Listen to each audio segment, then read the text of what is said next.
حالانکہ کوئی ایسی بات نہیں تھی, وہ جھوٹا ہی انہوں نے بنایا ہوا تھا. میرے درد کی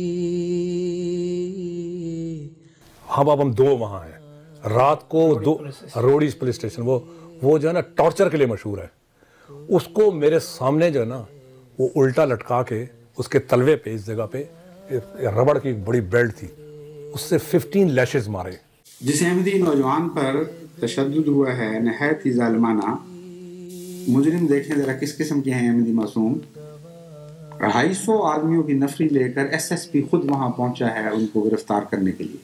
اتنا خطرناک مجرم واپس آ رہا ہے از خود. ان کے بھائی ان کے ساتھ جو سلوک کا واقعہ لکھتے ہیں وہ یہ ہے, ایوب کو پہلے تو ایسے پوچھ گچھ کرتے رہے, ایسے ہی پوچھ گچھ کرتے رہے, مگر پھر اس کو 24 گھنٹے ہاتھ اوپر باندھ کر کھڑا کر کے لاک اپ میں بند کر دیا. بہت تشدد کیا ننگا کر کے. پھر اس کو بعد میں وہاں دروازے کے ساتھ لٹکا بھی دیا, وہیں نیچے پیر ہی لگتے تھے, وہاں اوپر باندھا ہوا تھا. وہ اتنا اسٹرانگ تھا کہ وہ چیختا ضرور تھا, لیکن اس کو ہر لیشز کے بعد بولتے کہ تم بولو میں نے بم مارا ہے. تو میں تو اتنا ویک تھا, جیسے میں نے بتایا آپ سے بھی کمزور. میں نے کہا یہ تو میں تو ایک بھی نہیں کھا سکتا ہوں بھائی. تو اس نے وہ بول رہا تھا کہ بھائی اس کے بعد آپ کا نمبر ہے, آپ نے بتا دینا, ابھی سے بتا دو کہ ہاں بم میں نے مارا ہے. وہ ساری رات اس کو اس طرح رکھا کہ کس طرح یہ, لیکن وہ ہمت والا تھا, اس کو پتا تھا کہ میں جھوٹ تو بولنا نہیں ہے, اگر میں نے کیا ہی نہیں. 24 گھنٹے کے بعد جب ہمیں بلایا گیا اور کہا گیا کہ اس کو کہیں کہ یہ اقبال جرم کر لے, ہم نے کہا جب اس نے جرم کیا ہی نہیں تو اقبال کس بات کا کر لے. تو پھر ہمارے 3 آدمیوں کے سامنے ڈی ایس پی مظہر نے غصے سے حکم دیا کہ ایوب کو لاؤ.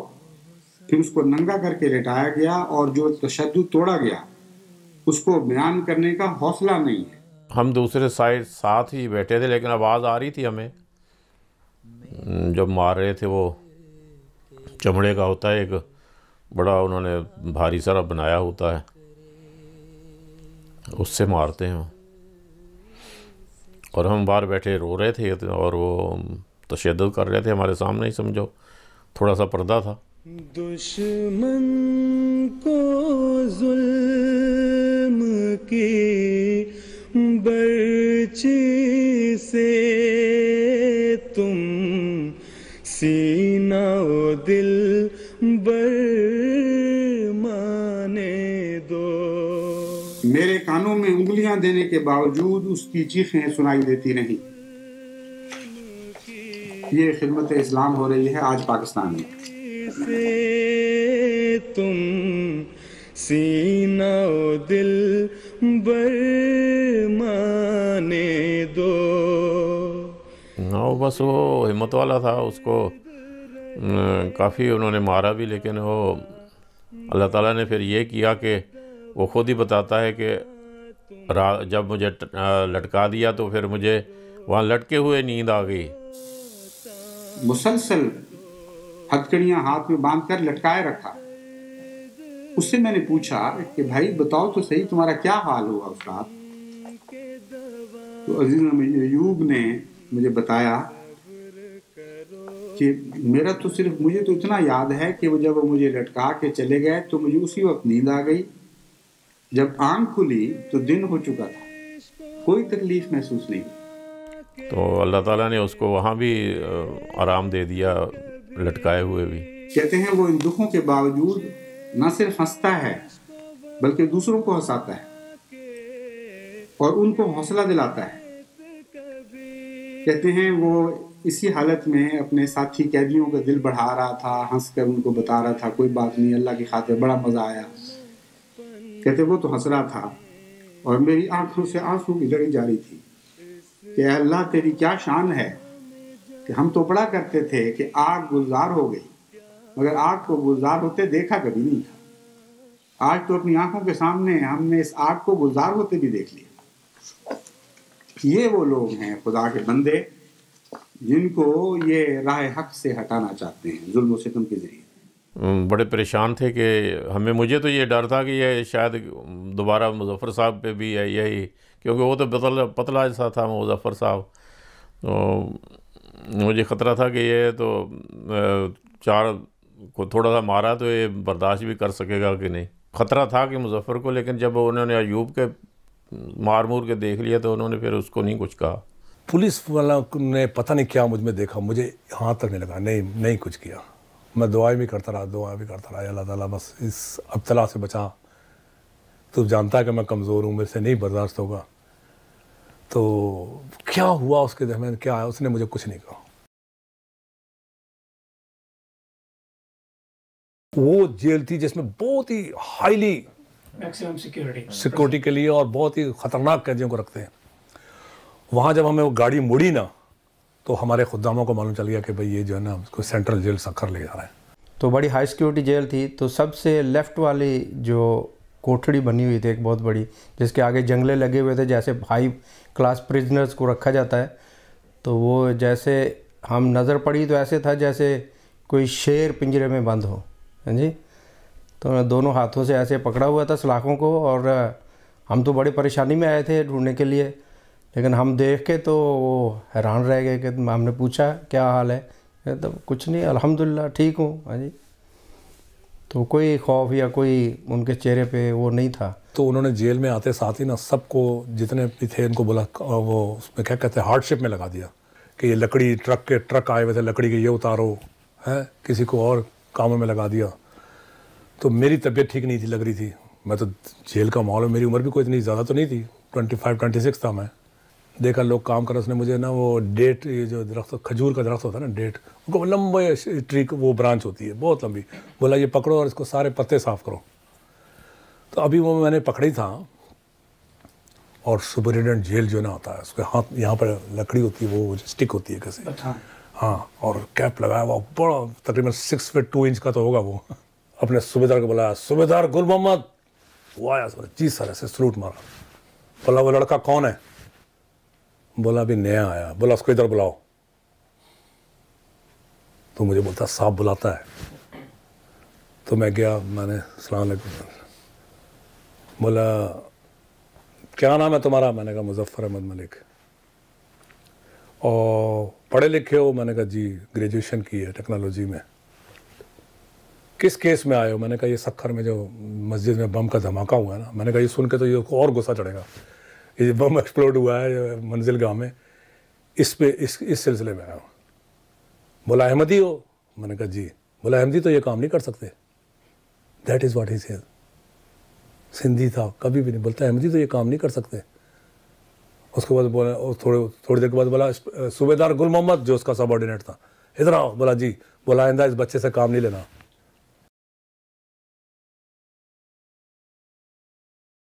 کہتے ہیں صبح 2:30-3 بجے اٹھ کر تہجد کی نماز بلا ناغہ با جماعت ادا کرتے ہیں.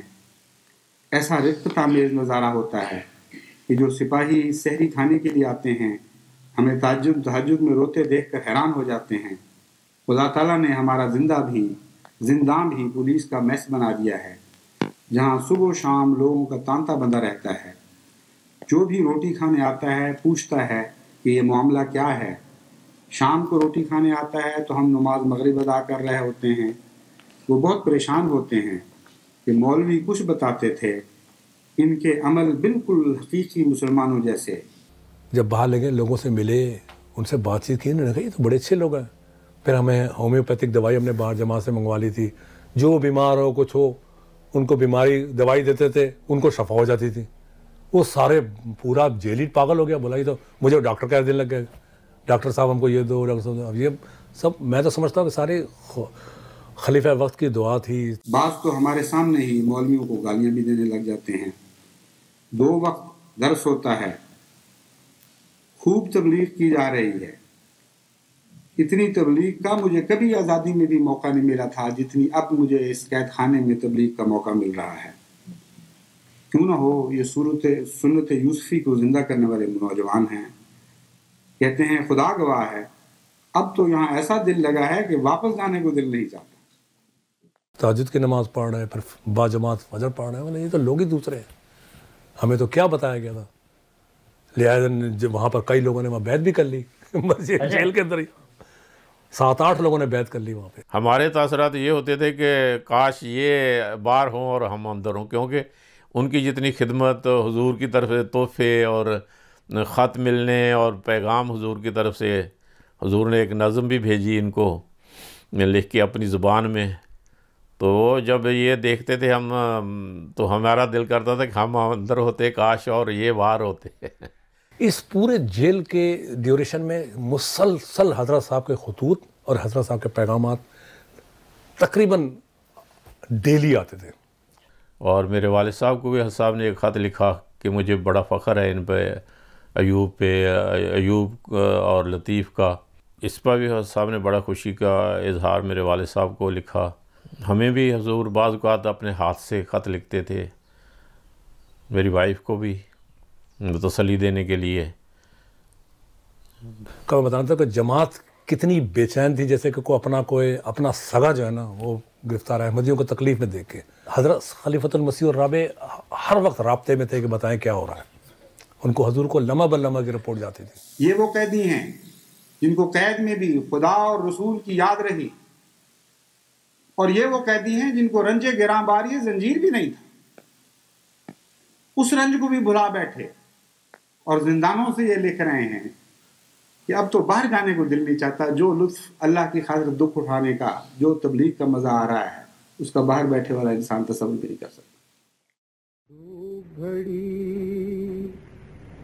صبر سے کام لو ساتھیو،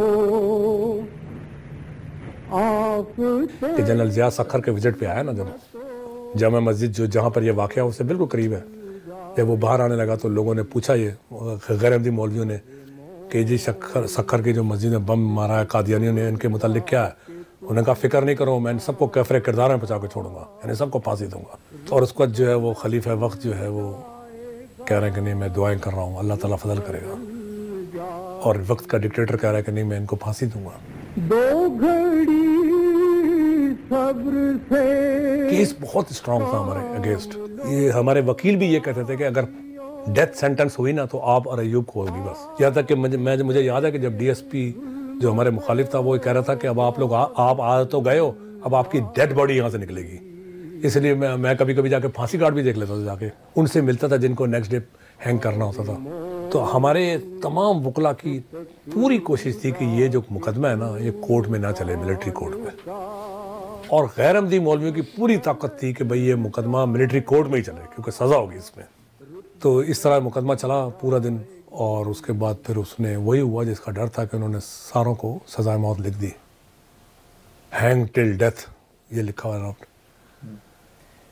پھانسی پہ لٹکائے رکھو یہاں تک کہ ان کی موت واقع ہو جائے. ہر روز نئے فکر ہے، ہر شب ہے نئے غم. With a certain death hanging over their shoulders, their only hope is the prayers of their beloved Khalifa.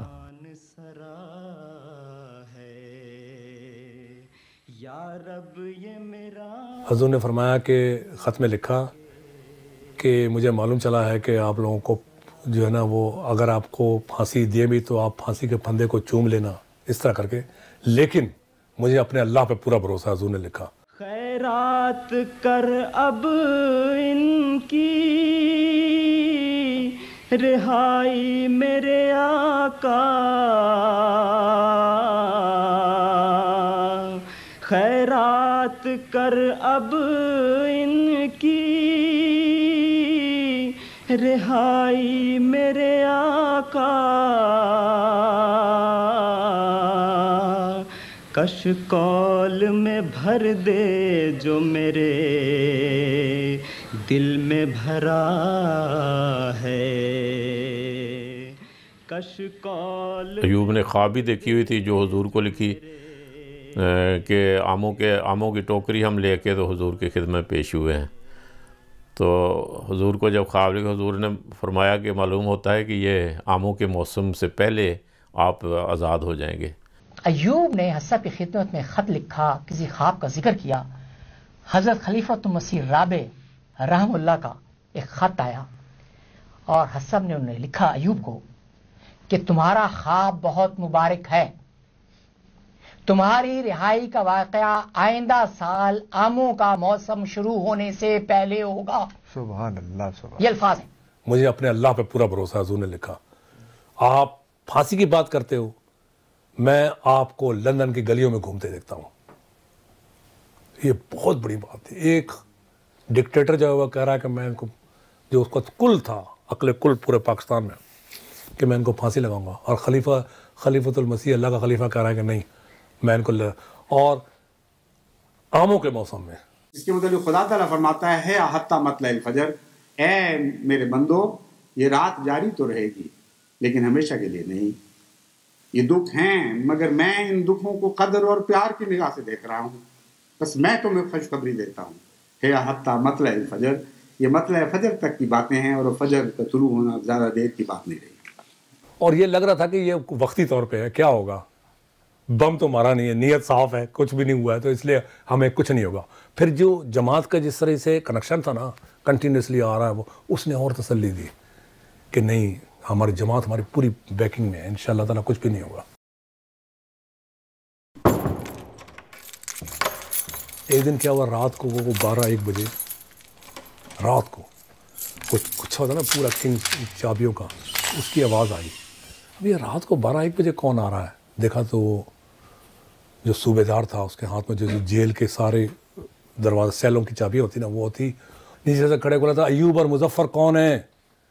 او لو جی, وہ سن کے انسان میں کتنی بھی طاقت ہو نا, کتنا بھی وہ, لیکن تھوڑی دیر کے لیے بلڈ رک گیا. وہی یار یہ پھانسی آ گئی ہے. بولا آپ اپنا سامان وامان لے کے نیچے آ جائیں دونوں. اتنا رومر گردش کر رہا تھا جیل میں, ہر آدمی جو ہے نا یہ سکھر بم کیس کے متعلق ڈسکس کر رہا تھا کہ یہ ایوب اور مظفر کو پھانسی ہو جائے گی, یہ باقی جو ہے نا عمر قید ہو جائے گی, ان کو لائف سینٹنس ہو جائے گی. تو ڈپٹی سپرنٹینڈنٹ جیل کھڑا ہو گیا. ہم کو بولتا بیٹھو, میں نے کہا کبھی قیدی کو نہیں بولتے ہیں کہ بیٹھو. ہم دونوں بیٹھ گئے. پھر وہ کھڑا ہو گیا, ایسے ہاتھ ہینڈ شیک, بولا آپ کو مبارک ہو, آپ کی ایکویٹرل کے آرڈر آئے ہیں بریت کے. اب کہاں ہم کیا سوچ رہے تھے, اور ایک دم الٹ, سمجھ میں نہیں آتا اس وقت کیا کریں, اللہ کے آگے کیسے جھکیں. یا اللہ یہ کیا ہو گیا ہے, کہاں کیا سوچ رہے تھے اور کیا ہو گیا. بولا ٹھیک ہے, وہ جیل کا چھوٹا دروازہ کھل گیا, اب لوگ جائیں باہر. From behind the scenes, the prayers of the Jamaat and the tireless work of Ahmadi lawyers finally bear fruit. Upon release, the newly freed prisoners are embraced by their hard-working lawyer. کہتا ہے آپ دونوں کی رہائی جو ہے نا وہ خدا کی طرف سے ہے, میراکل ہے, ناممکن تھا. حضرت مسیح موعود کا شعر ہے, ناممکن کو یہ ممکن میں بدل دیتی ہے, اے میرے فلسفی ہو زور و دعا دیکھو. تو بولے یہ تو آج ثابت ہو گیا ہے, ناممکن تھا بولتے ہیں.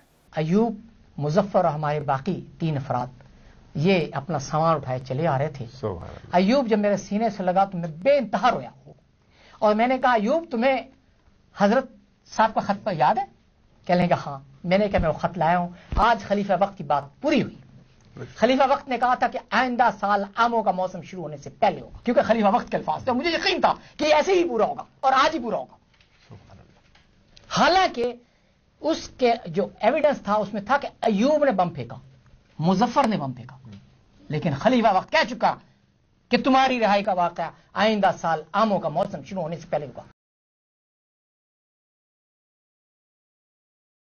تو زون سی کا جو مارشل لا ایڈمنسٹریٹر تھا, پتہ نہیں اللہ تعالیٰ یہ مدد کرتا ہے کیا, ہم جماعت کے لوگوں نے بھی بڑا بیچاروں نے بہت سورس کیا, اس کو بتایا کہ بھئی سارے انوسینٹ ہیں, کیوں ان کو. تو اس نے نا اس سزا کو جو ہے نا تھوڑا سا موڈیفائی کر دیا. اس نے کہا کہ نہیں, یہ ان میں سے 5 ایکوٹ ہیں, بری ہیں, اور 2 جو ہے نا ان کو ڈیتھ سینٹنس دی جائے گی. لیکن جو 2 ہے نا وہ میں اور ایوب نہیں تھے, وہ 2 وہ تھے جن کو پولیس نے سب سے پہلے گرفتار کیا FIR میں, کہ اسی پہ پھر اس نے ضیاء نے سائن بھی کر دیا. میں نے وہاں سے سپرنٹینڈنٹ جیل کو ایک لیٹر لکھا, لیگل نوٹس, کہ باقی کے بارے میں مجھے معلوم ہے کہ وہ رہا کر دیے گئے, تو تم نے اگر ان کو نہ رہا کیا تو یہ انلیگل کنفائنمنٹ ہوگی, اور میں تمہارے خلاف کارروائی کا حق رکھتا ہوں. سیان کر دیا. ہمیں پتہ نہیں, ہم لوگ بالکل پتہ نہیں کہ کب ہمیں پھانسی کی سزا ہوئی تھی, کب پھانسی ختم بھی ہو گئی ہے. کبھی بھی ملٹری کورٹ میں بریت کبھی کسی ہوئی نہیں ہے آج تک. لیکن یہ خلیفہ وقت کی دعائیں تھیں. میں ان 5 کو گاڑی میں بٹھایا.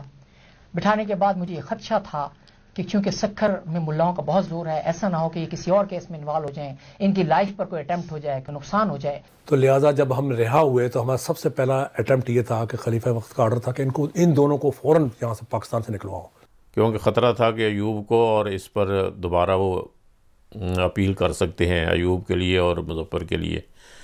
تو حضور نے فرمایا کہ ان کو فوری طور پر آپ لندن بھیج دیں.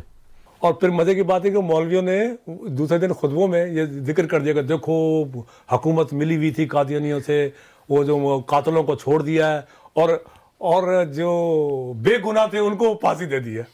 اچھا وہ ہم نے ٹیپ کر لی تھی ان کی تقریر، وہ پھر ہم نے اس کو عدالت میں بھی دی.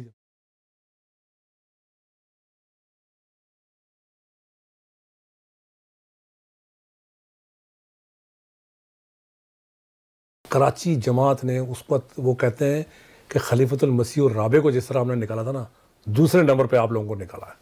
رات کو جب ہماری فلائٹ ٹیک اوور کر گئی، پھر حضرت صاحب کو فیکس گئی کہ حضور اسیران جو ہیں وہ کراچی سے اب جو ہے نا فلائٹ ان کی نکل گئی. کچھ ایسا فضل حضرت رب برا ہوا، کچھ ایسا فضل حضرت. آپ پھانسی کی بات کرتے ہو، میں آپ کو لندن کی گلیوں میں گھومتے دیکھتا ہوں. سب دشمنوں کے دیکھ کے اوسا ہوئے خطا، سب دشمنوں. معلوم ہوتا ہے کہ یہ آموں کے موسم سے پہلے آپ آزاد ہو جائیں گے. ہوئے خطا، ایک قطرہ اس کے فضل نے دریا بنا دیا. اور اے دیکھنے والوں دیکھو کہ محمد مصطفیٰ کے غلام آخرین میں ظاہر ہونے والے اب پھر ان کہکشانوں کو اپنے خون سے بنا رہے ہیں، اپنی قربانیوں سے روشن کر رہے ہیں. اور آئندہ زمانہ ان راہوں کو دیکھے گا، ان چمکتی ہوئی کہکشانوں کو، اور ان سے سبق حاصل کرے گا، اور ان حضرت مسیح موعود علیہ السلام اور محمد مصطفیٰ کے غلاموں پر ہمیشہ رحمت اور درود بھیجتا رہے گا. بس مبارک ہو تم جو اس لیلۃ القدر کے زمانے کو پانے والے، مبارک ہو تم جنہوں نے اپنی قربانیوں سے ثابت کر دیا کہ وہ خدا کی قدر کے لائق بن گئے، خدا کی قدر کے لائق ٹھہرائے گئے. جب ہم لندن پہنچے تو ہمیں تو وہم و گمان بھی نہیں تھا. حضرت صاحب نے ساری جماعت کو کہا تھا کہ جا کے ان کا استقبال کرو. امام صاحب بھی تھے وہ. اور جب ہم جیل سے جب ہم جو ہیتھرو سے باہر آئے تو دیکھو خلقت ہار لیے ہوئے سارے. ہمیں جناب بہار پہنایا، گلے گلے لگا کہ بھئی ہم جماعت کا آپ تعلق دیکھیں. جس نے سنا کہ بھئی وہ اسیران آ رہے ہیں بولے میں بھی جاؤں گا ایئرپورٹ، میں بھی جاؤں گا ایئرپورٹ، میں بھی جاؤں گا ایئرپورٹ.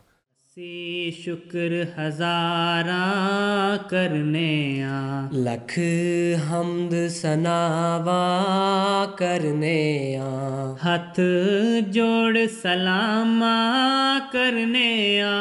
اج خوشیاں دی برسات ہوئی، ہتھ جوڑ سلاماں کرنے آ. اج خوشیاں دی برسات ہوئی، دن عید. تو جیسے ہی ہم داخل ہوئے حضرت نے کھڑے ہوئے تھے ایسے وہیں کے دروازے کے پاس، اور مجھے اور اس کو اپنے سینے سے لگا کے کئی دیر تک، کافی دیر تک اپنے سینے سے بھیجتے رہے، امپریس. اور کہہ رہے تھے کہ اللہ تعالیٰ کا معجزہ ہے، بہت بڑا معجزہ کہ آپ لوگ یہاں موجود ہو. اور اس کے بعد بہت حضور نے باتیں کی. مجھے کچھ یاد ہے کہ اللہ تعالیٰ پہ بھروسہ تھا مجھے کہ اللہ تعالیٰ کچھ نہ کچھ ضرور کرے گا آپ لوگوں کے حق.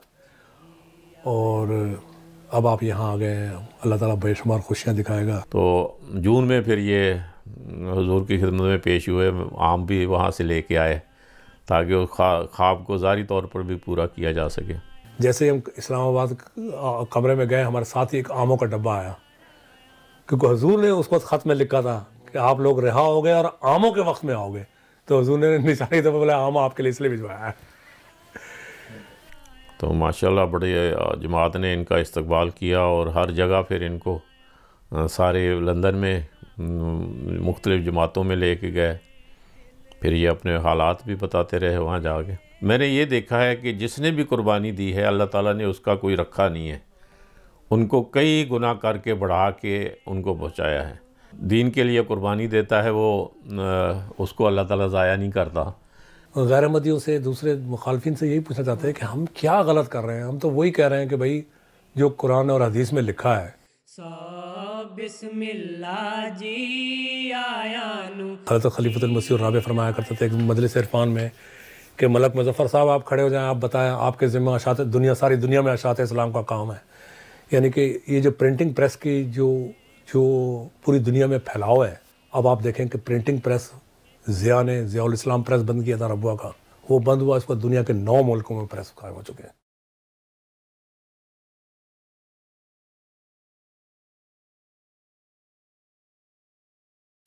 نہیں، پاکستان میں تو ہم تو روزانہ دعا کرتے ہیں پاکستان کے احمدیوں کے لیے۔ بہت ظلم ہو رہا ہے، اب بھی کوئی دن نہیں خالی جب کسی پہ کوئی اٹیک نہیں ہوتا۔ کوئی ہمارے اسیران، بہت سارے اسیران ہیں جو جیلوں میں پڑتے ہیں، نہ ان کی سنوائی ہوتی ہے، نہ ان کی ضمانتیں ہوتی ہیں۔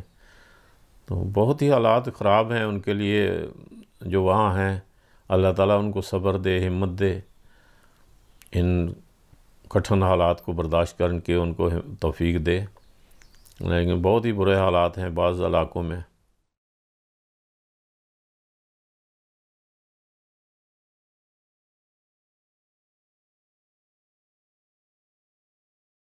کاروان دین احمد مطمئن سرشار ہے، رہنما ایک برگزیدہ منتخب سالار ہے۔ کاروان دین احمد مطمئن سرشار ہے،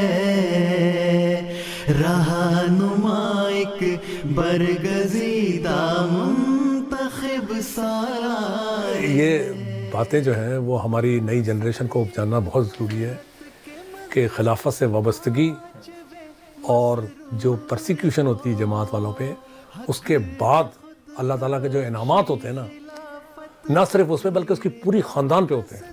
ہاں، لیکن آپ کے اندر پوری نیت کے ساتھ جماعت سے تعلق کا ہونا چاہیے، خالص ہو کے۔ اللہ تعالیٰ نے سچائی میں ایک بہت طاقت رکھی ہے۔ حق نے خود بخشی خلافت کی ردا دستار ہے، آہ نالا گریہ و ماتم سبھی بے سود